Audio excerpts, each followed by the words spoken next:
Thank you, Jen. First, does the president agree with Dr. Fauci that it's too soon to tell if people are going to be able to gather for Christmas?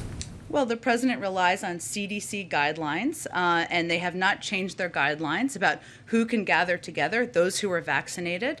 But we leave it to them if they need to change their guidelines based on where the pandemic sits. Thank you.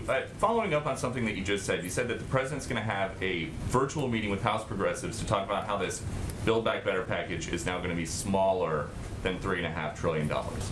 But you have been saying that it costs zero. So are you now admitting that the plan does not cost zero? Or is it less than zero? Well, let's not dumb this down for the American public here.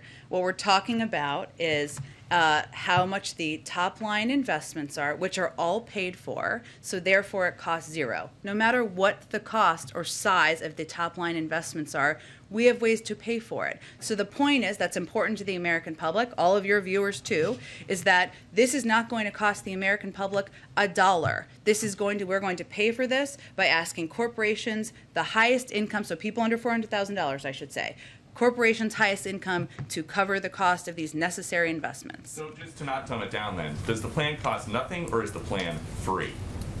The plan costs nothing for the American people who make less than $400,000. If you think that that companies that paid zero in taxes last year, 50 of the top companies should continue to pay zero in taxes, we're happy to have that debate. And then just one more, Jen, thank you. A group of activists followed Senator Kyrsten Sinema into a ladies' room screaming about the Build Back Better plan yesterday.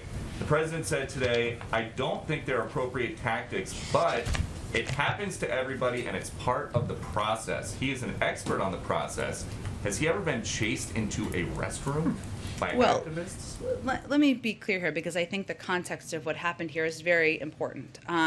And Senator Sinema put out a statement this morning. So as she said, and I would reiterate from here, the protection of the freedom to protest, to speak out, and to criticize is fundamental to our democracy. The president believes that. Maybe he shorthanded it, but he wanted to make that clear this morning. What happened this weekend was that her classroom, her students, and the safe and intellectually stimulating environment she's worked to create during the years of teaching at ASU was breached. That's inappropriate and unacceptable. And I think the context of what happened here is important, despite the fact that, of course, the president stands for the fundamental right of people to protest, to object, to criticize, as they often do outside of the gates of the White House. So does the White House condemn these protesters who chased her into the restroom? I just said it was inappropriate and unacceptable. I think that pretty much. Not to do that again. I think that's pretty clear that they shouldn't breach the classroom and make the students feel like their privacy, their intellectually stimulating classroom,